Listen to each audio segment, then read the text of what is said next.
Good evening, ladies and gentlemen. Thank you very much for coming to this session. And for me, this is a great honor to be here to help to ETRAN. This second time that I'm here, and I hope I will see you next year and next year and next year. So let's start. Future of power engineering. Does power electronics shift the limits? So first, I will try to explain what is the difference between power engineering and power electronics, or as we say in Serbian, jake struje I slabe struje. Since years and years we are fighting, always there's war between jake struje and slabe struje. And now I will try to explain what is the difference, and I will try to explain that today there is no difference, it's same. And then I will give you a short introduction of static power conversion, particularly history of static power conversion. Then I will try to explain how power electronics will help. And then short conclusion. So, jake struje, slabe struje. Everything started long time ago, 120 or 150 years ago, with Hertz oscillator.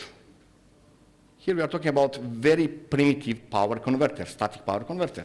And then, of course, we have Tesla, high frequency, high voltage Tesla transformer.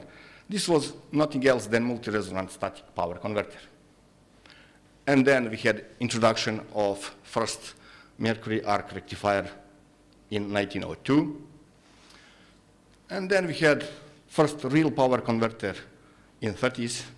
This first power converter was developed by General Electric Company.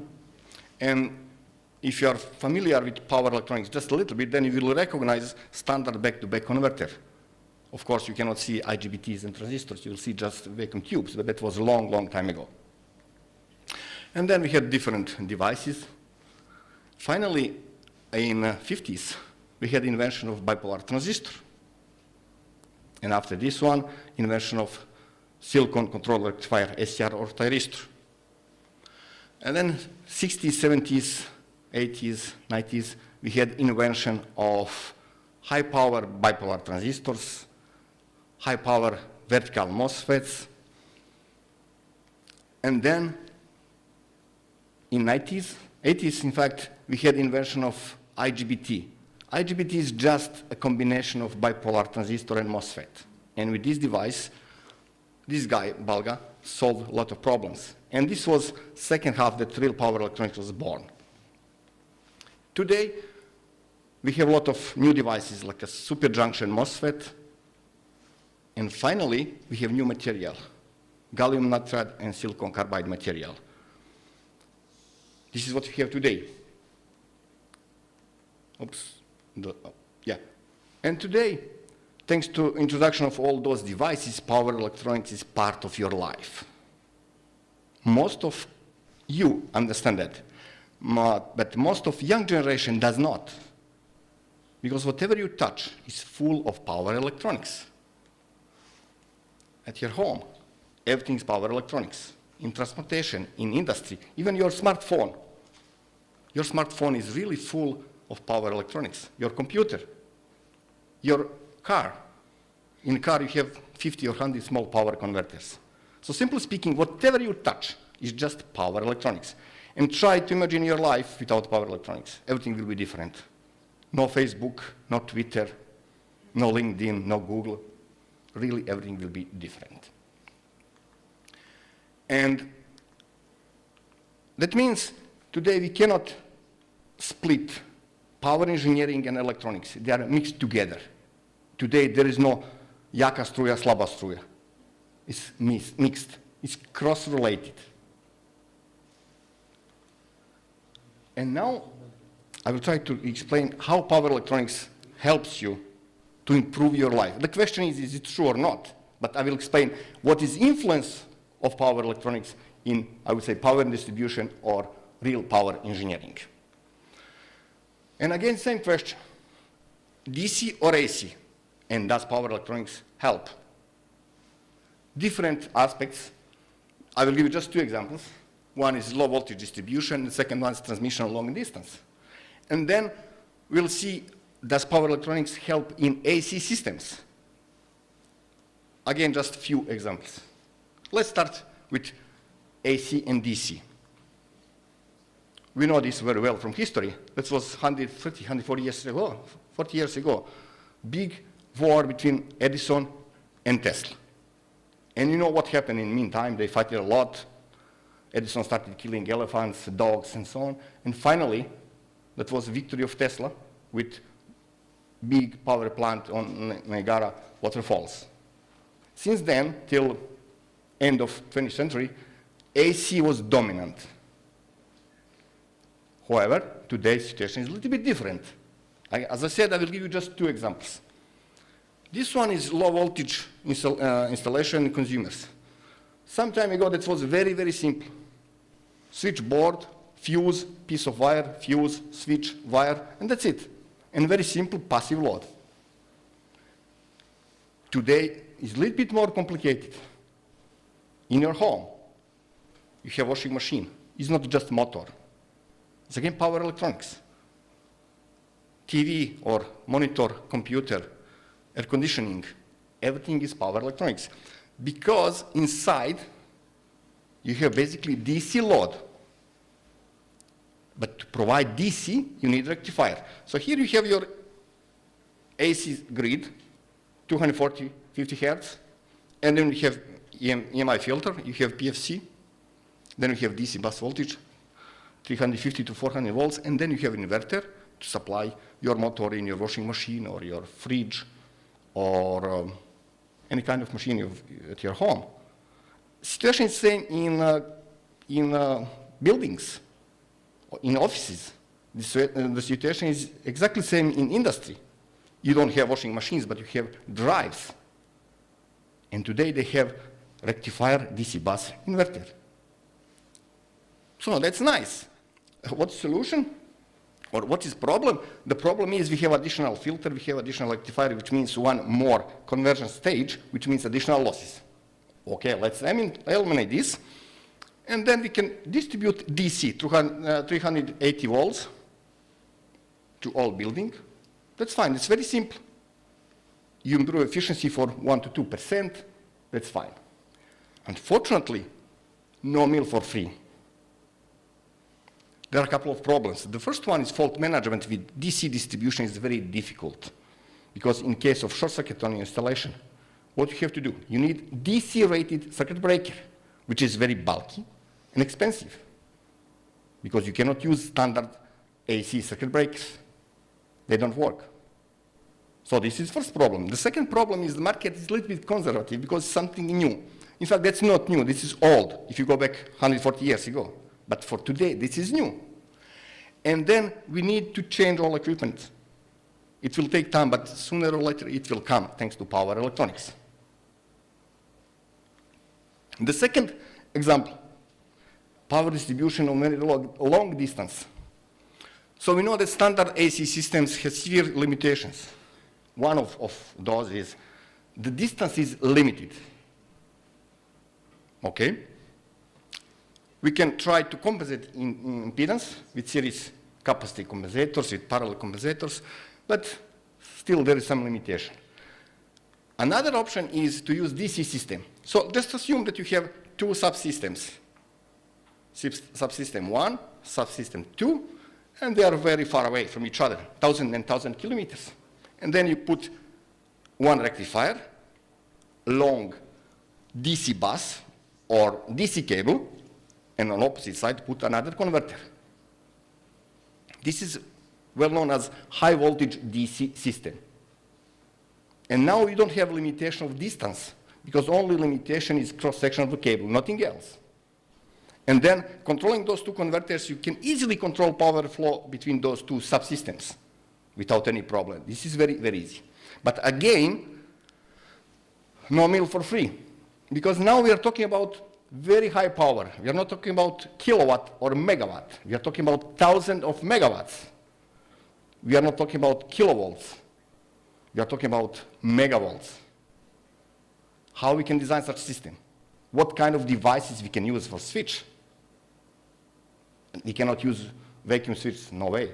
We need solid state devices, but for 500,000 volts, such device does not exist. The best is maybe 10 kilovolts. What you have to do? ABB tried to use a lot of series connected devices. They had a project 15 years ago. They connected 150 IGBTs in series to create one artificial switch. So complicated, control is very complicated, and reliability is very low. Today, we don't use series connected devices. We have modules, series connected module. One module is converter, and then we connect those converters in series. This is well known as modular multi-level converter. This is a very good concept, but still there is a problem. You have hundreds and hundreds of those module series connected. How you control them? What about reliability? What will happen if one fails? Because you transfer a lot of power. Those questions are really open questions and key questions for such kind of applications. And for this reason, a lot of big companies try this business and burn the fingers, including GE or similar companies. One of the most progressive countries is China. They started HVDC 50 years ago with some lab experiments, and today they have HVDC with plus minus 800 kilovolts, 5,000 megawatts. Try to imagine how big it is. You can see how big it is. This is just one section. This is really, really challenging and very attractive. This was a short story, AC and DC, how power electronics will help. What about pure AC systems? One typical example is voltage regulation in low voltage distribution systems. And you can see very simplified circuit diagram. So you have main power supply transformer, then you have line, you have voltage drop on the line, then you have another transformer, leakage inductance voltage drop, another voltage drop on line impedance, and so on. And voltage on the load side strongly depends on number of devices, distance, and power flow, especially active and reactive power flow. That means your voltage, if you have a long distance, not long distance, few kilometers, but a lot of devices, the voltage is not stable. How we can fix this problem? This problem is nothing new. We know this problem since years and years. And what we did, we used thyristors to connect capacitor bank or inductor bank to compensate this voltage drop, to control voltage drop. But this is not fast. You introduce harmonics and it's bulky. Today, what we are trying to do, to use a STATCOM as a new solution. So a STATCOM is just inverter sitting on AC grid. And then you control this inverter in a way to control reactive power flow in order to control voltage on point of common coupling. So as I said, a STATCOM is just standard inverter, PW inverter with full controllability. And then you can control reactive current or inject reactive current in the grid, but also if you want, you can inject harmonics. You cannot inject active power because if you take a look, you don't have source of active power on opposite side, on secondary side. So you can control just reactive current in order to control magnitude of voltage here, but also you can control harmonics in order to compensate harmonics and to keep voltage purely sinusoidal. And today this is trend to use those STATCOMs at low power, 10 to 50 kVAR, and put them on pole. This is today trend in some countries. And what is important? Yesterday, 20 years ago, we had power density or specific power of half kVAR per kilogram. Today, up to 2. And why this is important? Just take example of, I would say, 20 kVAR STATCOM. If you have such low power density, then you have 40 kilos. To put 40 kilos on pole is not easy. But today, if you have 2 kVAR per kilogram, that means you have only 10 kilos. It's much easier to handle. And to achieve this, we need new devices, but also we need new topologies. Here you can see just very simple example of 5-level E-type inverter. And I compare this with standard 2-level or 3-level converters. And we can see that we have saving of 50% in weight and also efficiency. Because efficiency is related to weight because we have natural cooling, no fans. Because this device is sitting somewhere on the pole, no fans. So heat sink is really big and proportional to the losses. So for this we need new topologies, but also new devices. latest generation of IGBTs, silicon carbide devices, or even gallium nitride MOSFETs. What else? Beside this very simple example, variable speed drives. I mentioned a few times industry. Today we have variable speed drives, and they are based on power electronics, or induction generators and constant frequency power supplies. For example, mobile generators.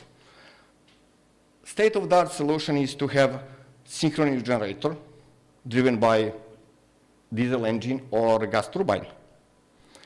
And frequency of this generator has to be constant, 50 or 60 hertz. That means speed must be constant. Okay, that's not so complicated. You can control speed of your engine. However, the speed is constant regardless of power. You have constant speed or 100% speed at 100% load or 10% of load. That means efficiency of your diesel engine strongly depends on the load. If you use variable speed generator, then you put converter between grid and your generator, then you can control engine speed in a way to achieve maximum efficiency or minimum consumption. But if you have converter, then you can say, okay, maybe I can replace synchronous generator with induction generator, which is compact and more cost effective. But again, you can do this just thanks to power electronics. Or grid-connected energy storage systems. Today we are talking about renewables a lot. But for this, we need to store energy. And you cannot connect the battery directly to the AC grid. No way. You need power converter in between, which is basically just inverter with DC-DC converter. Or electrostatic filters, short-term UPS functionality, basically active power support. Battery chargers for e-mobility, information, communication technology, and so on. All those are examples how power electronics may help you to improve your life. Another philosophical question is, does it really mean that our life is better with all this technology? That's another question. We don't have time to discuss this, but it's really a key question. Is there any open issue? Yes, power electronics is a very nice, beautiful discipline. We solved a lot of problems. But is there any open question? Yes, there is one.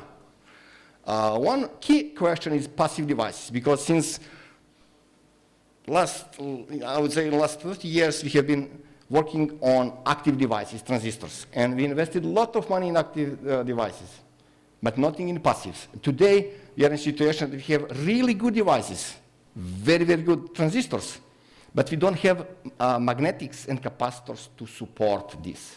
We cannot move forward. And now, we are trying to change this. We are trying to invest much more in passives, otherwise we cannot move, no way.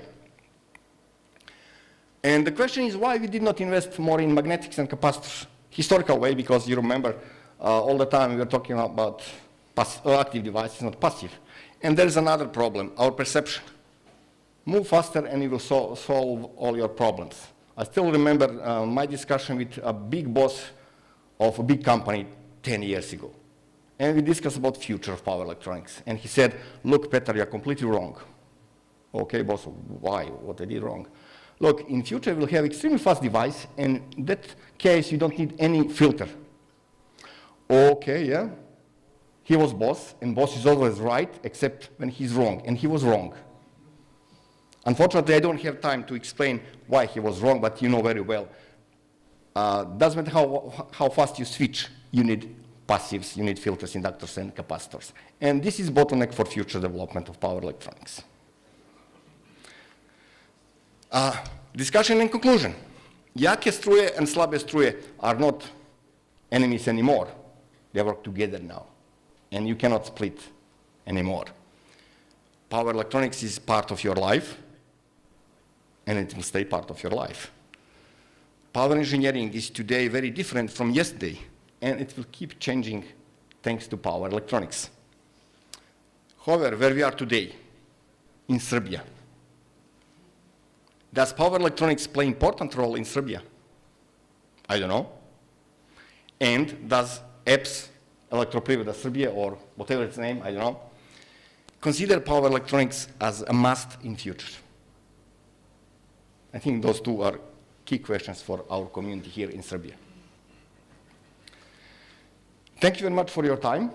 If you have any question, you can drop email. If you like this presentation, or if you need this presentation, drop email and then I can distribute it to you. There are another slides, backup slides, I think 100 slides more about passives, actives, and so on, but we don't have more time for this. Thank you very much.